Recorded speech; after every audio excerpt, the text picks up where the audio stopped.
Hi hello నమస్తే, welcome to Telugu ప్రభ. నేను మీ journalist Shivajyothi.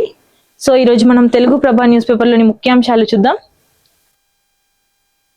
వస్తోంది ఏఐ చట్టం, డిజిటల్ ప్లాట్ఫామ్లపై కేంద్రం నజర్, కఠిన నిబంధనలు రూపొందించనున్న ప్రభుత్వం, వాట్సాప్, టెలిగ్రామ్, ఇన్స్టాగ్రామ్లకు నోటీసులు కూడా జారీ చేసినట్టు తెలుస్తుంది.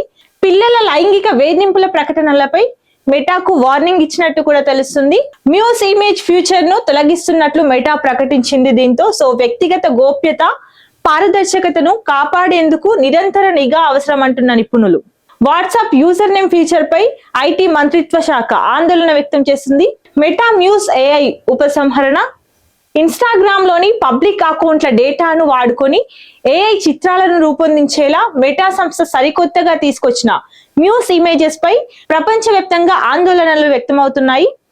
దీనిని భారత చట్టాల ప్రకారం పరిశీలిస్తామని కేంద్ర ప్రభుత్వం ప్రకటించిన వెంటనే మెటా స్పందిస్తూ ఆ ఫీచర్ ను గ్లోబల్ గా పూర్తిగా నిలిపివేస్తున్నట్లు ప్రకటించింది.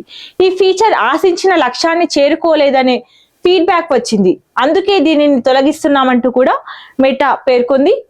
ఏదైతే ఇన్స్టాగ్రామ్ లో, ప్రత్యేకంగా ఇన్స్టాగ్రామ్ సోషల్ మీడియాలో ఇన్స్టాగ్రామ్ లో ఏదైతే ఒక పోస్ట్ కానీ రీల్ కానీ పోస్ట్ చేసినప్పుడు దాని కింద కమెంట్ లో కొన్ని ఇమేజెస్ కూడా పోస్ట్ చేసే ఏదైతే ఈ విధానంపై ప్రపంచవ్యాప్తంగా కూడా ఆందోళనలు వ్యక్తం అవ్వడంతో ఈ ఇమేజెస్ ఏదైతే పోస్ట్ కింద కానీ రీల్ కింద కానీ ఇమేజెస్ కామెంట్ చేసే అది ఫీచర్ ని తొలగిస్తున్నట్టు కూడా మెటా పేర్కొంది.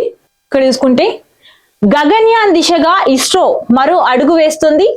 క్రూ మాడ్యూల్ వ్యవస్థలకు సంబంధించిన 3 కీలక పరీక్షలు విజయవంతం చేసింది. రోదసి యాత్రలో వ్యోమగాముల భద్రతకు అత్యంత ప్రాధాన్యం ఇస్తున్నట్టు కూడా తెలుస్తుంది. ఇక్కడ చూసుకుంటే భారత అంతరిక్ష పరిశోధనా సంస్థ ఈ ప్రతిష్టాత్మక గగన్యాన్ మానవ సహిత అంతరిక్ష యాత్ర దిశగా ఆదివారం మరో విజయాన్ని నమోదు చేసింది. వ్యోమగాముల భద్రతకు అత్యంత కీలకమైన క్రూ మాడ్యూల్ వ్యవస్థలను సంబంధించిన 3 ప్రధాన సాంకేతిక పరీక్షలను ఇస్రో శాస్త్రవేత్తలు విజయవంతంగా పూర్తి చేశారు. ఇక్కడ చూసుకుంటే సముద్ర నౌకల ఛార్జింగ్ కేంద్రాలు ఇప్పుడు గాలి మరలే వాటి ఛార్జింగ్ కేంద్రాలుగా మారాయి. కొత్త సాంకేతికతతో సముద్ర జీవులకు పొంచి ఉన్న ముప్పు, క్షేత్రస్థాయి పరిశోధనల్లో సంచలన విషయాలు బయటికి వచ్చినట్టు కూడా తెలుస్తుంది. ఇక్కడ చూసుకుంటే హర్మూజ్ ను మూసివేసిన ఇరాన్, అమెరికా జోక్యం ఆపేంత వరకు నౌకల రాకపోకలపై నిషేధం విధించనున్నట్టు కూడా పశ్చిమాసియాలో ముదురుతున్న యుద్ధ మేఘాలు. నౌకల ప్రయాణం ఆగేదే లేదంటూ కూడా హర్మూజ్ పై టెహ్రాన్ హెచ్చరికను బేఖాతరు చేస్తూ అమెరికా ప్రకటన చేసింది. హై అలర్ట్ లో అంతర్జాతీయ జలమార్గాలు. ఇక్కడ చూసుకుంటే మన సౌర కుటుంబంలోకి ప్రవేశించిన 3i అట్లాస్ తోకచుక్కపై ఖగోళ శాస్త్రవేత్తలు సరికొత్త విషయాలను వెల్లడించారు. ఈ తోకచుక్క రసాయనిక నిర్మాణం, దాని అసాధారణ వయసు మన పాలపుంత గెలాక్సీ తొలినాళ్ల చరిత్రను అర్థం చేసుకోవడానికి ఒక అమూల్యమైన సాక్ష్యంగా నిలుస్తున్నాయని శాస్త్రవేత్తలు పేర్కొంటున్నారు. ఇటీవల ప్రచురితమైన 3 వేర్వేరు అధ్యయనాలు ఈ తోకచుక్క మూలాలపై సరికొత్త కాంతిని ప్రసరింపజేశాయి.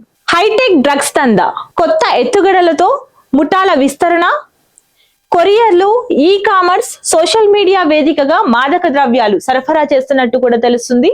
హవాలా, నకిలీ గుర్తింపులు, బహుళ పాస్పోర్ట్లతో అంతర్జాతీయ నెట్వర్క్ కూడా కొనసాగుతుంది. విక్రయాల డబ్బు విదేశాలకు తరలింపునకు కొత్త మార్గాలు చూసుకుంటున్నారు. డ్రగ్స్ అత్యాధునిక పద్ధతిపై నిఘా చర్యలు ప్రారంభించిన ఈగల్. ఇక్కడ చూసుకుంటే జెన్సీ అగ్రహ జ్వాలల్లో నేపాల్ ప్రభుత్వం, నివాసాల కూల్చివేతలపై వెల్లువెత్తిన నిరసనలు, ప్రధాని బాలెన్ షాకు ఎదురైన తొలి అతిపెద్ద సవాల్. ఇక్కడ చూసుకుంటే అజారుద్దీన్ విందుకు రేవంత్ వెళ్ళినట్టు తెలుస్తుంది. ఉప ముఖ్యమంత్రి, మంత్రులు, స్పీకర్, టిపిసిసి అధ్యక్షుడు సహా పలువురు ప్రముఖులు ఈ అజారుద్దీన్ ఇచ్చిన విందుకు అటెండ్ అయినట్టు కూడా తెలుస్తుంది. ఇక్కడ చూసుకుంటే ఉపా కేసుల విచారణ వేగవంతం, పెద్ద సవాల్ అంటూ కూడా ప్రత్యేక కోర్టులతోనే బెయిల్ వాయిదాలకు చెక్ పెడుతుందంటూ కూడా సిజేఐ తెలిపారు. ఇక్కడ రన్నింగ్ కమెంటరీ చూసుకుంటే మరోసారి తెరపైకి కేంద్ర మంత్రివర్గ ప్రక్షాళన, ఉండేదెవరో ఊడేదెవరో తెలియక ఆవేదన.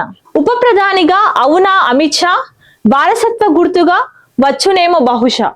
ఇవ్వండి ఈరోజు తెలుగు ప్రభ న్యూస్ పేపర్లోని ముఖ్యాంశాలు. మరిన్ని అప్డేట్స్ కోసం చూస్తూనే ఉండండి తెలుగు ప్రభ.